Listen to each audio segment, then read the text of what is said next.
Okay, so here we got a simple Arduino project that I came up with to help you park your car in your garage. Okay, so basically this circuit would be mounted on the back wall of the garage, and then as you're pulling in, the circuit is measuring the distance your back bumper is away from the back wall, and it will emit a LED here from green, yellow to red as you're pulling in. And once it hits red, you know you're in that sweet spot where you're not going to crash into the back wall, and the garage door isn't going to smash your front bumper off. Okay, so it's a pretty simple circuit. There's nothing too crazy going on here. We have a standalone Arduino, USB to serial converter, which I won't have in the final version that I mount out there because that'll just be a waste. It's only used for debugging and programming the board right now. We have a RGB LED, so that was just left over from my LED cube. That goes it goes green, and then we mix green and red to make yellow, and then we make red. And then I also use the blue LED for other things that we'll talk about here in a second. We have an UltraSonic Range Finder. This is a Maxbotix EZ1 rangefinder, and these things are really cool. So basically what they do is emit a high frequency sound wave out, and then it waits for those sound waves to bounce back, and it measures that time it takes for it to send them out for them to come back. And since we know the speed of sound, we can calculate the distance, and this is accurate down to about an inch, which is shockingly pretty good, you know, for how it works. It's just sound waves bouncing off of stuff. Okay. And then you'll notice right now it's not on, it's not doing anything, there's nothing happening, and that's because the Arduino is sleeping right now. I only need this circuit to be active when I'm parking the car, otherwise it's just a waste of power, especially since I don't have an outlet for power out in the garage. Otherwise I would just leave it on all the time. But since I don't have a power outlet, I have to use batteries, and I'm using 3 AA batteries, which is about 4.5 volts, which is perfectly fine for the Arduino. I'm using a 4-pack here and then just jumpering a wire over for the 4th battery. And how it works is right now it's sleeping, but there's a little CDS cell circuit on here, so that and a CDS cell is I believe cadmium sulfide. That's what it stands for, cadmium sulfide cell. And how it works is it's a variable resistance proportional to how much light is shining on it. So the more light that is shining on this, I hope I didn't just break it. So the more light that's shining on it, the less the resistance will be across the cell, okay? The less light, the more resistance. So right now, it's measuring probably around 10K. When I hold my hand over it, it probably shoots up to like 100K, maybe all the way up to 1 mega ohm. These things are pretty cool because you can actually just put a multimeter on it and then set the multimeter to resistance, and then you can actually see the resistance as you vary the light across on top of it. Okay, so that's pretty much how it works. And in a garage, whenever you open the garage, that little overhead light clicks on. That's the source of light to trigger the CDS cell to wake the Arduino up. Because when the Arduino's sleeping, this thing's pulling like less than a milliamp. And we're going to go into sleep modes and how to do that in the code, which is kind of cool. And you can use that for other projects that you're running off of batteries. Obviously, the first way I thought about waking it up was to use one of these passive infrared detectors here, which are very easy to use, but they're kind of expensive, and it's kind of overkill for what I'm trying to do here, especially when the CDS cell is practically a free circuit. So let's get this puppy going here. I'm gonna just pretend it's dark out there, and then all of a sudden we get light. See the blue LED flashes, and right now it's shining like yellow. So let me just make it go green, and I have some demo code in there now, or not demo code, but demo distances. These aren't real distances. I have to go outside in the garage and calculate this stuff out. So I'm just gonna walk into it. Hopefully you can still hear me. I'm walking into it. It turned yellow. As I get closer to it, it goes red. It flashes red, and I think that's down to about a foot. So you can see how accurate this thing is. It's pretty cool. And that's basically how the circuit works, or the function of the circuit. We'll get into how it works here in a sec. But after 60 seconds, upon waking up, it will go back to sleep. Okay, so when I did this little deal to it and I made it go dark and then I brought some light on the sensor, that's when the timer started, the 60-second timer. So right now in this code, I have 60 seconds to park the car. And you saw that blue LED flash telling us that it went back to sleep. So the circuit is sleeping right now, pulling no power whatsoever. Well, a little bit of power. I actually, for once, did some prep work on this video by making a schematic. It's not much of a schematic, but it's something. Let me make sure that you can see this. Yeah, that's pretty good. All right, so we're using a standalone Arduino, meaning that we have that ATmega 328P chip outside of the blue board. So you're gonna have to set it up in a standalone mode if you want to program it on a breadboard. You use a USB to serial converter, and you need 3 pins off of that chip to program the board. You need the DTR pin, you need TX and RX. And if you're going to source power to the board, you need 5 volts and ground. If you're going to let the batteries source the power and you want to program it at the same time, make sure you're not sourcing the 5 volts off the USB, but rather just the ground. So you just tie the grounds together if you're going to source power off of the batteries. Okay. So basically pin 1 of the Arduino chip, okay, we have pins and then we have the Arduino pins, you know, like, so when you set up a pin and you see pin mode 2, that's not physical pin 2 of the chip.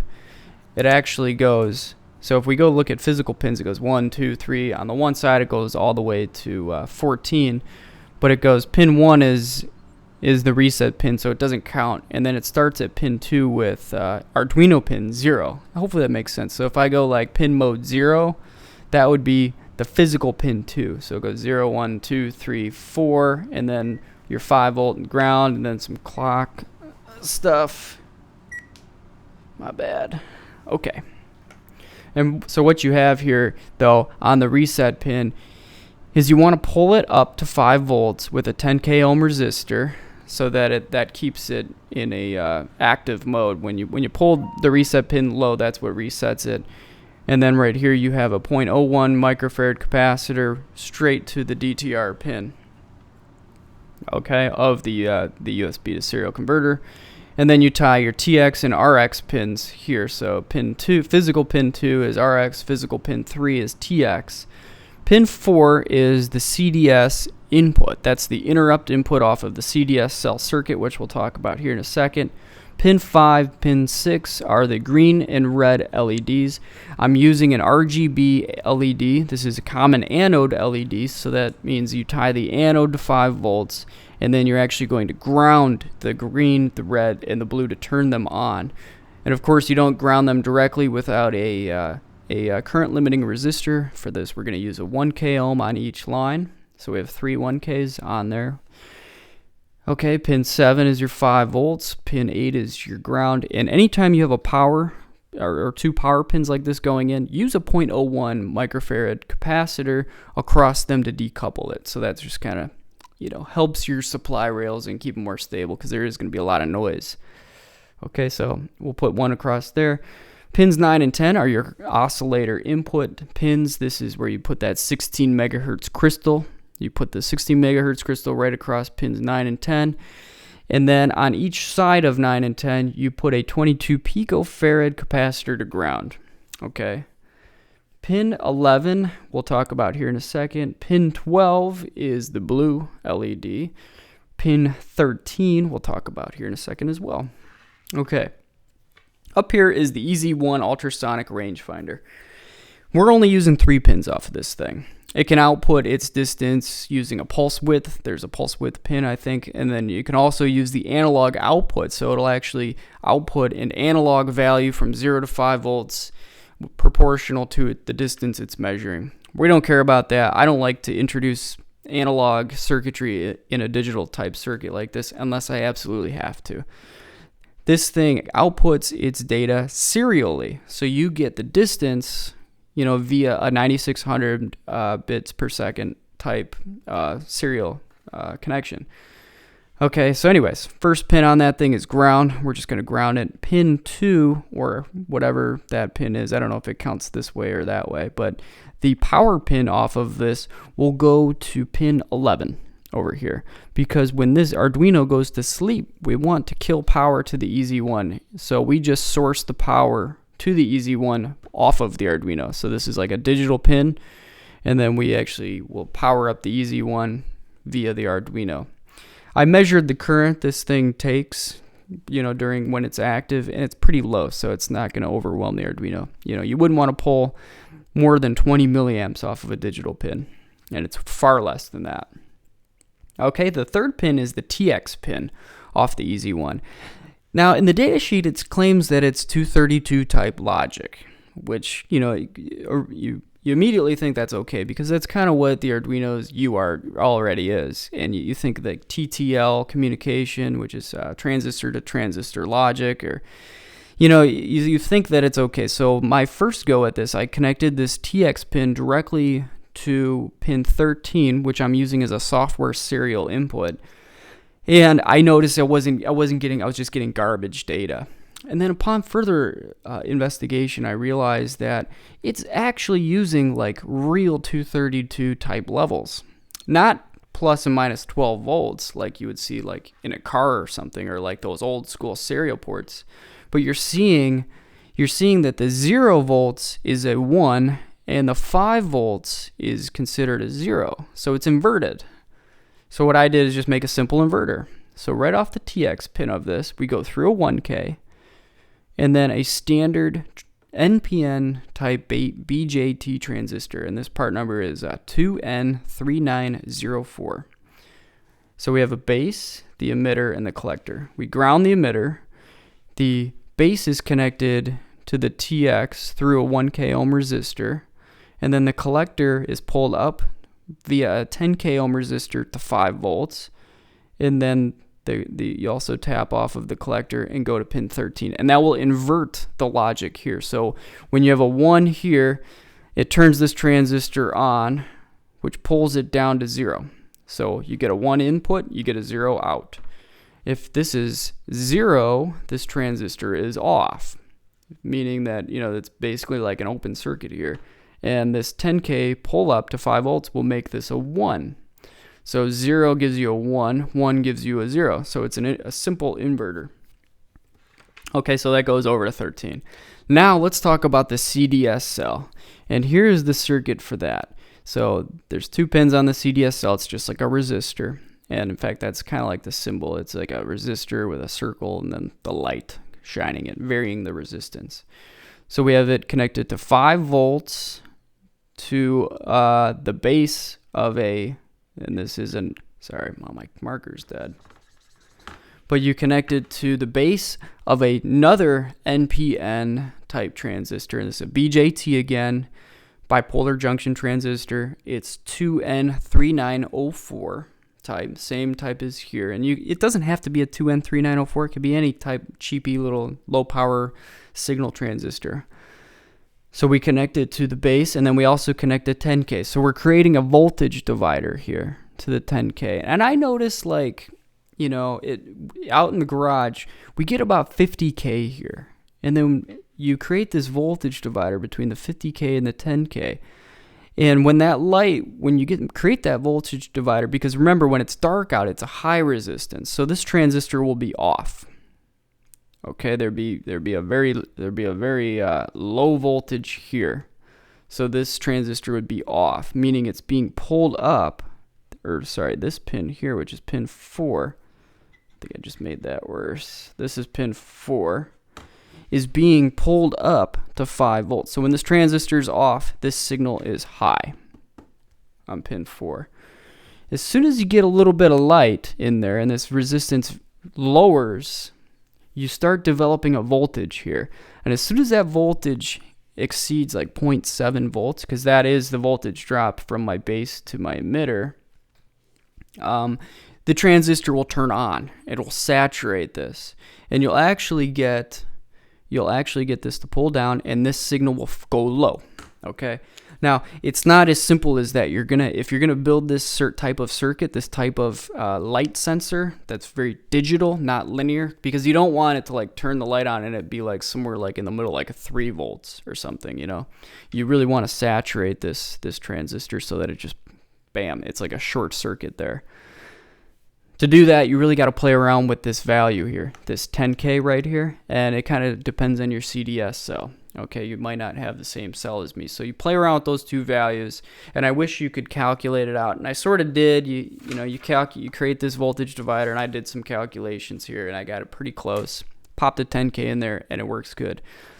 The only problem with the 10K, though, is that it needs to be very, very dark for this. I mean, this resistance here needs to be really high for this transistor to turn off. Okay, which is no problem out in the garage, but there may be the case where it's like really sunny and light gets through the cracks, or something goofy like that, but we'll see. So what I have right here, I can't guarantee will work in every possible scenario. Okay, and that's pretty much the circuit. Okay, and I think now we can jump over to the code. All right, so here's the code, which will be available on my site. So I'll have a link in the description below that you can go and download this code out. Let's start right at the top. First thing we do is include the software serial library, so we can use digital pins to communicate to devices and not use our digital pins 0 and 1 that are the standard TX and RX on the Arduino, the hardware serial. Right after that, then we declare our software serial pins, and we're going to call our software serial communication link to the rangefinder sonar.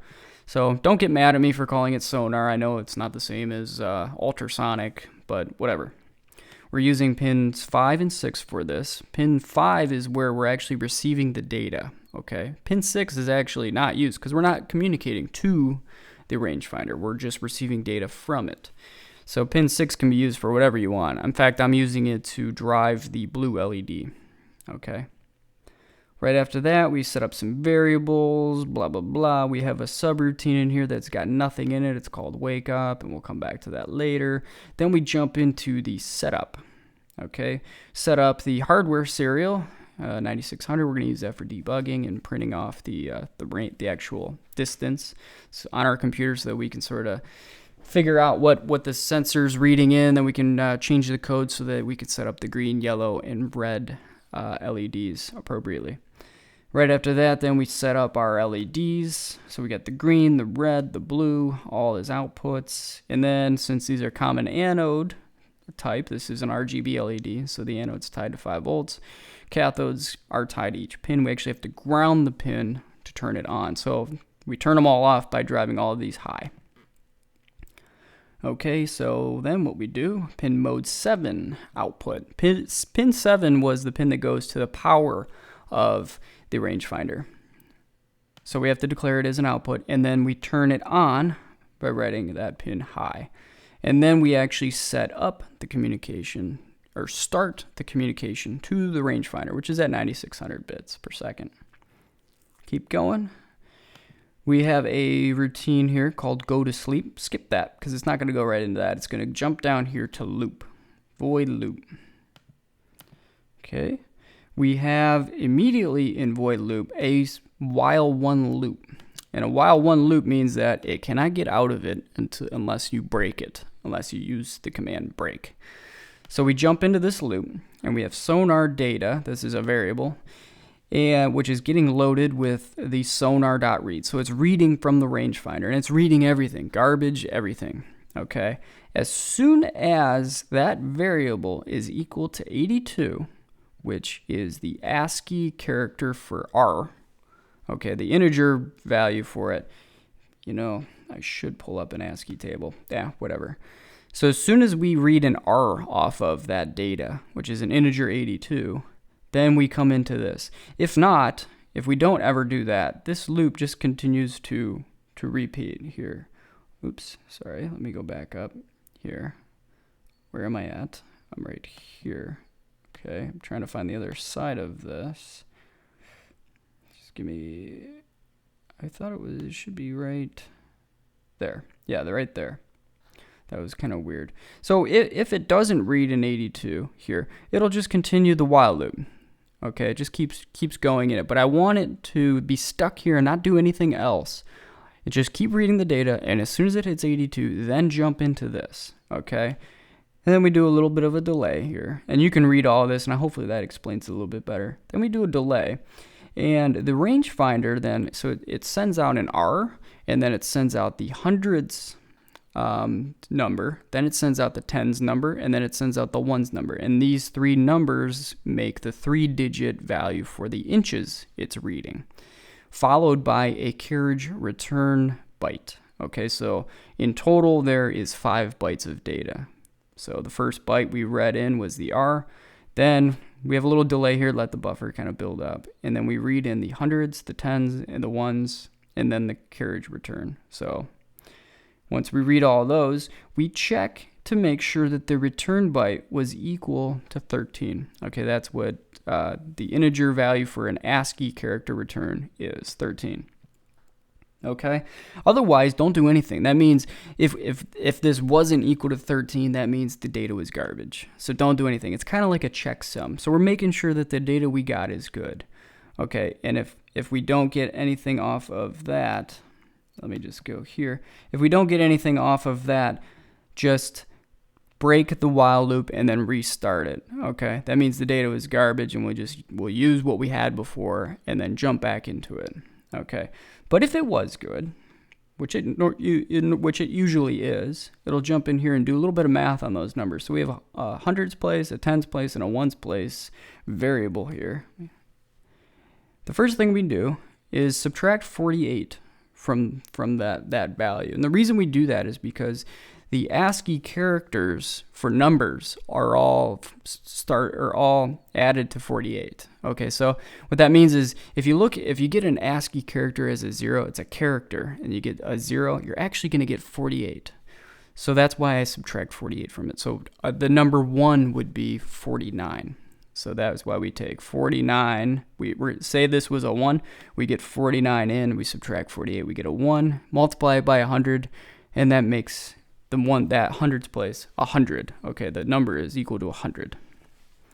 So hopefully that makes sense. We do it to the tens place, subtract 48, multiply this one by a 10, and then the ones place, we subtract the 48, but we don't have to multiply it up. And then our total distance then, and this will make sense why we did the 100 to the 10, is that we add them all up. So if the value was 126, then this would equal 100, this would equal 20, and this would equal 6. And you add them all up and you get 126. Okay, so it's kind of an easy, quick way to do that. And then we do a serial.print the distance and then inches. And why don't I open up a serial port here? So we have this here, but of course the Arduino is sleeping, so I'm going to wake it up here. Hopefully it wakes up. Yep, it just woke up. And look, it's broadcasting the distance there. So right now it's about 24 inches. I'm going to put my hand right in front of it. And it measures down to about 6 inches. Like right now my hands are right in front of the sensor, but it can't measure that. It has to be at least 6 inches out from it. Okay, so as I move it out, it goes out, and blah, blah, blah. So you get the idea. So what I'll do in my garage is bring my computer out there, sort of back my car up, or just walk to the sensor and see what the sensor is reading and where I want these lights to turn on and off at. Okay, shut that off. Okay, then right after you get the data and you get the return bytes good, blah, blah. Or if the return byte was bad, we do the same thing here. We break.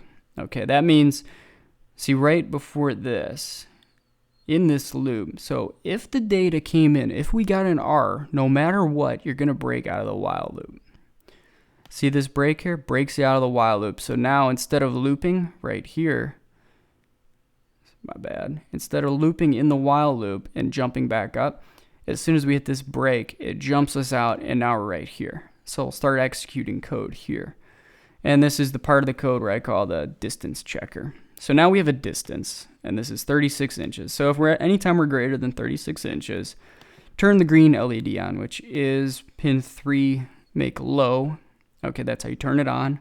And then 4 is the red LED, make that high. Okay. If we're between a foot and 3 feet, then make both 3 and 4 low, turning both red and green on. That makes us yellow. See, these little else's too are in here. So if it's that, do this and then get out of all this crap. If it's not that, then it must be this. If it's not that, it must be this. That's kind of how else's work. So it has to be one of these three conditions for any of these the LEDs to turn on or off. Okay, so we do go in there, we make it yellow, else if the distance is less than, less than 12 inches, then that's where we want to flash the red LED. And you can see here what we do is we turn the red LED on by making pin 4 low, then we wait 25 milliseconds, and then we turn them both off here, then wait 25 milliseconds, and then turn the red LED back on. That's how we flash it. And that's the whole thing. That's how the LEDs are controlled. So once I get these distances figured out, I'll come back in here and clean that up a little bit. Now, if we keep going on here, remember I said that once the awake time exceeds like a minute, it'll go back to sleep. Well, that's where this check happens. So millis is a free running timer that just keeps going, and I don't know how many days it goes on for, but it becomes a giant number in milliseconds. So we have time milliseconds minus time start. Pretend time start is equal to 0 for now. Milliseconds just keeps going, and say the difference here, the ongoing time minus our start time, which was 0, is greater than 60,000, which would be 60 seconds. We'll execute this code. Okay, so let's execute it. We first turn off the red and green LED.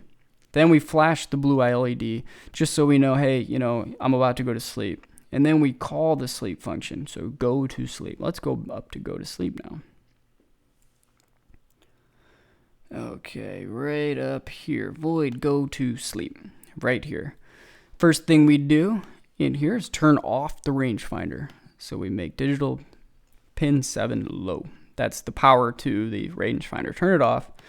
This is very important, and this took me like 4 hours to figure out. You have to stop the serial communication to the rangefinder. I don't know why you have to do this, but you have to. Sonar.end. Then what you do, since we're putting it to sleep, we need a way to wake it up, and we're going to use an interrupt to wake it up. So when this interrupt it's not pin 0, it's interrupt 0. Interrupt 0 is digital pin 2 in the Arduino, and I think it's physical pin 4 on the chip, okay, is interrupt 0. And if you check the data sheet here, I'm just going to show you this real quick, in case you get confused on what's what. You can go in here and you can actually see right here, integer 0. Okay, that's interrupt 0. What did I say, integer 0? I meant to say interrupt 0. And then there's interrupt 1 on the next pin. Okay, so we're going to attach an interrupt to that pin, and then we're going to call this function wake up when that interrupt takes place, when a change on that pin occurs, which is falling. So when that pin goes from 5 volts to 0 volts, call this interrupt, which will call the wake up subroutine. Okay, and you remember up here I showed you that subroutine is nothing. There's nothing in it, but you need something to call it to. So it'll call that. So it's going to wake up the Arduino, jump over to this, and then jump right back because there's nothing there. Okay, then we set up the sleep mode control register directly. Okay, now this is just a single byte register, and I'm going to go to it here, down here in power management and sleep modes in the data sheet. I like to control things directly and not use libraries. So I'll just go down, blah, blah, blah. There's all kinds of stupid things. And then you're going to see here it is, the sleep mode control register, SMCR. And what I'm doing is putting it in power down mode, which means you just have to set bit SM1, which is right here. That's bit 2. And then bit 0 right here is the sleep enable bit. Okay, so those two need to be set. So we're going to set it up in power down mode, and we need to tell the Arduino that, hey, we can sleep, so set the sleep enable bit. And then we do something kind of interesting here, which I've never done before, but this is kind of cool. We're going to use inline assembler. So this data sheet here explains that it talks about the sleep instruction. There it is right there. See, the sleep enable bit to 1 just before the execution of the sleep instruction and to clear it immediately after waking up. So we have to call this sleep instruction. And that instruction is in assembly language. Okay, it's a little different than C code that we're used to dealing with here in the Arduino. So we have to do inline assembler to call that. So we're going to do underscore underscore ASM underscore underscore and then underscore underscore volatile underscore underscore. This volatile is just basically something you need to put in there so that we don't want the compiler to optimize this out of it. We want this to happen right here, not anywhere else. Execute this line. Something like that. I'm not a firmware guy or a code guy, so I don't really know exactly everything, but this works. So that's how you call the sleep function. At this point, the Arduino is sleeping right at this line. Okay, so power down, we're pulling less than a 1 milliamp. We're in the microamps actually. As soon as digital pin 2 falls from 5 volts to 0 volts, we will wake up, and it'll wake up right here and it'll resume operation. Okay, and then remember in the data sheet it said clear that bit as soon as you wake up. So that's what we do. We clear that bit in the sleep mode control register there, and then immediately detach the interrupt that we just set up here. And the reason we do that is so that during the code, we're not constantly calling that wake up function while that pin is moving around, because you could have light turning on and off during while you're actually backing your car in the garage. Okay, wait a second, let everybody wake up a little bit. Always good to put delays in. Digital write 7 high, this will turn the rangefinder back on. Let the rangefinder come up to speed, let it warm up, let it self-calibrate. It's got all kinds of things it likes to do. Then you begin the communication back with the rangefinder. Sonar.begin at 9600. Then flash the blue LED. And you're done with that subroutine. Oh, no, you're not done with that subroutine. You have one more thing to do.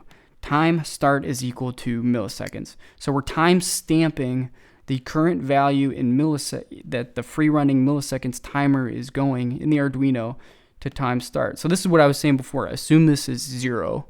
But right now this value could be anything. So we want to timestamp it here, and it'll continue to run. And then as soon as the difference between what we read here and the free running timer exceeds 60 seconds, 60,000 milliseconds, we will go back to sleep. Okay, so after that occurs, then we jump back into our code here, which is right after this, and then we just continue back into our loop, and then we jump back up to the top at our while one loop here, and we start reading data in it, and the whole process repeats. So that's it. That's pretty much it. So you can do a lot of cool things here. I think you've learned a lot. You can do different things with the sleep modes here. There's some cool stuff in here. Like you have all different kinds of sleep modes, and you can read about them here in the data sheet, and they do get a little confusing, but we're just using the power down mode for now, and it's perfect for what we're trying to do, since we just only need to wake up off an interrupt and don't need to do anything else while we're sleeping. So anyway, that's the code, and that's the project. So, you know what? We're going to do a live demo. So let me build this circuit up, and then we'll go out in the garage and see how it works. All right, so here we are out in the garage. We have the Arduino up here mounted to a board here. The UltraSonic Range Finder is mounted here, aiming this way. I have it calibrated to be about 48 inches until it flashes the red light. It's sleeping right now. I have the light on, which is okay, so it won't wake up unless it goes from dark to light.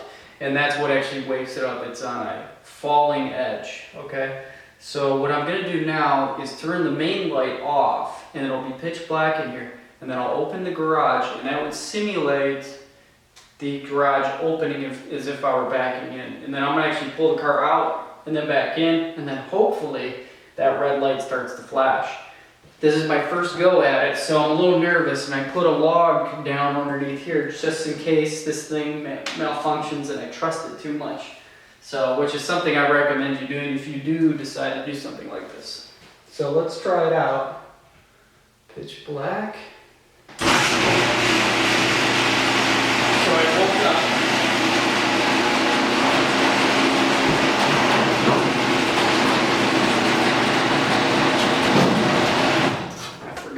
keys. Only have 60 seconds.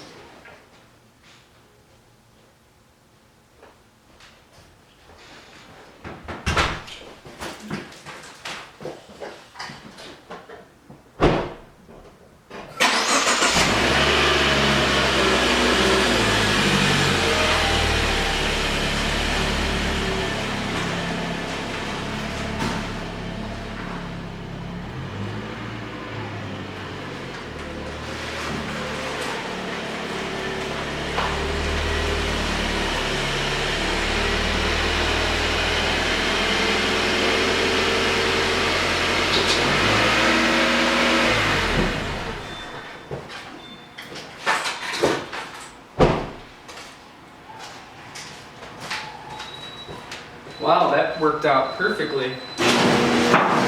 Front bumpers got perfect there.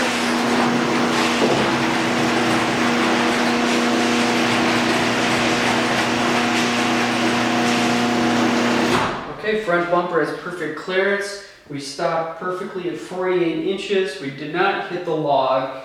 So overall, I think this was a successful project.